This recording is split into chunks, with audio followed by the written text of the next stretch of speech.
This is problem 13.13. It is on page 822. Boxes are transported via a conveyor belt with a velocity v0 to a fixed incline at A where they slide and eventually fall off at B. Knowing that the kinetic friction coefficient is 40%, and that is of course on the slide between A and B, determine the velocity of the conveyor belt if the boxes leave the incline at B with a velocity of 8 feet per second. Let's sketch the system as they did. There's a conveyor belt. Let's not make the incline too steep. There's a conveyor belt with boxes moving on it. There's our some velocity. We're not sure what. As a matter of fact, that's one of the things we'd like to know. Now, basically the boxes just move onto a flat section. Just slide onto a flat section at A, and they slide down to point B, where they just continue off the end. Now, when they fly off the end, according to the problem statement, they come off at B with a velocity of 8 feet per second. The sliding section, the frictional section, is 20 foot long, and the angle of this whole system is 15 degrees, including the sliding section. As they said, the friction coefficient between the boxes and the slide is 40%.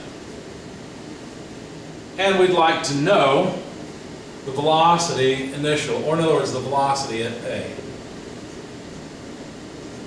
That's what we'd like to find. Okay? All right, so let's write an energy equation. The kinetic energy at A plus the work of all the forces that act on a box in going from A to B change the kinetic energy into whatever the kinetic energy is at B.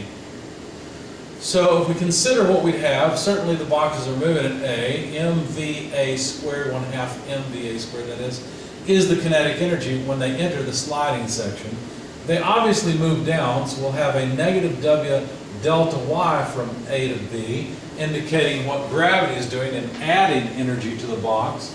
And then there's also friction that acts against the direction of motion for that distance of 20 meters, or 20 feet. Now notice that the sliding, the distance over which friction acts, this 20 foot, is different than the distance over which gravity acts, right? The weight only gets to drop the package by however much that vertical distance is from A to B, but the friction gets to act over the whole 20 foot. Anyway, we end up with some kinetic energy at B, which was, of course, well, the velocity was given, and we can calculate the kinetic energy, or at least we have the velocity.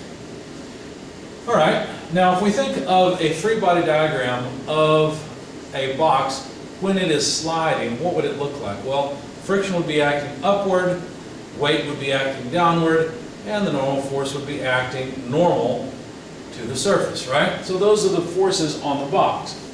Now, the normal force, if we wanted to calculate it, we could sum forces in this direction. We know the box doesn't accelerate in that direction. And so if we sum forces in a sort of, let's see, I guess I could use a rotated coordinate system like this, x, y. That would work fine. If we sum forces in the y direction, what do we get? Well, we have n minus a component of the weight. How much of it? Well, the angle in here is our 15-degree angle. And so since we want the component over here, well, it's touching the angle, so that's cosine of 15 degrees. That sum is 0. Therefore, the normal force is the weight times cosine of 15 degrees. Whatever the weight is. The weight is just mg, isn't it? So let's put that in. Okay. Now, the friction force, since it's slipping, is at its maximum, mu n. So that means the friction force would be equal to mu times mg cosine of 15 degrees.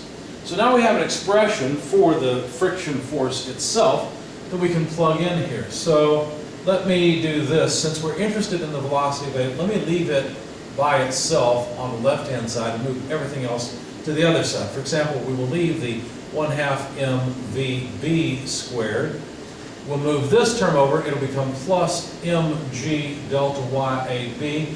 Notice that I've replaced the weight with mg, of course. Moving this term over, we'd have plus friction force, but that is mu, we make an obvious mu that doesn't look like an M, mu mg cosine of 15 degrees, that's just the friction force, times distance d. Now you'll notice also that delta YAB could be represented in terms of distance d, because we have the 15-degree angle of what I'm thinking of as a triangle, right? 20 foot here, 15 degrees here, and this represents delta y. Of course, delta y has to be a negative thing, because we go from A down to B, that is a drop in the, I've got two different coordinate systems here, obviously. I should probably call this y prime, x prime, because the positive y direction is always opposite to gravity in our problem, so that we can consider gravity as being the work of a force. But anyway, so delta y in this context would simply be, well, it'd be negative because we're dropping down 20 foot multiplied, or better yet, let's do it with symbols, it would be negative d multiplied by, well, let's see, that's the sine side, so sine of 15 degrees. Because that's s of 15 degrees. So instead of writing delta YAB, we can simply plug in negative d sine of 15 degrees. Okay. So now what? Well, you might notice mass appears in all of the terms. So they didn't give us a mass for boxes. That makes sense. This is a conveyor sorting some type of mail or something. The mass of the boxes is going to vary. Unfortunately, it doesn't matter what the mass is. The way that energy acts on them will be the same. Also notice that, let's see, if we multiply through by 2, we'd have VA squared equals VB squared plus 2, because we have to multiply everything by 2. Just the 2 cancel the half in the first 2 terms. But now notice that G also appears in both terms. Let me pull it out. That would leave us with negative d sine 15 degrees plus mu cosine of 15 degrees times d. Of course, d appears both places as well, so I probably should have pulled it out too. There we go. All right.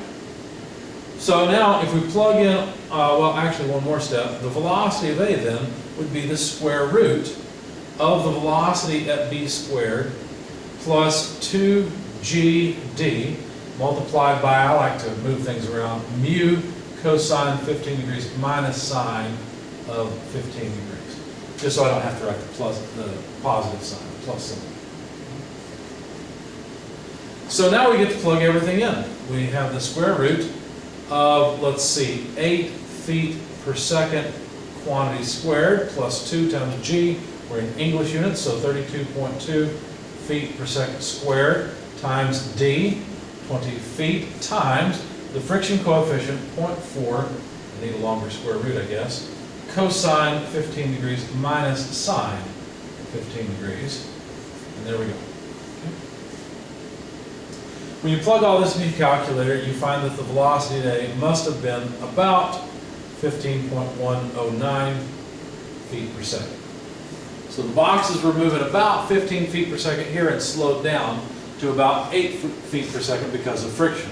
Now if you have a whole lot of packages flowing over this surface, it's going to warm up the surface after a while, assuming that the surface can't release heat very quickly.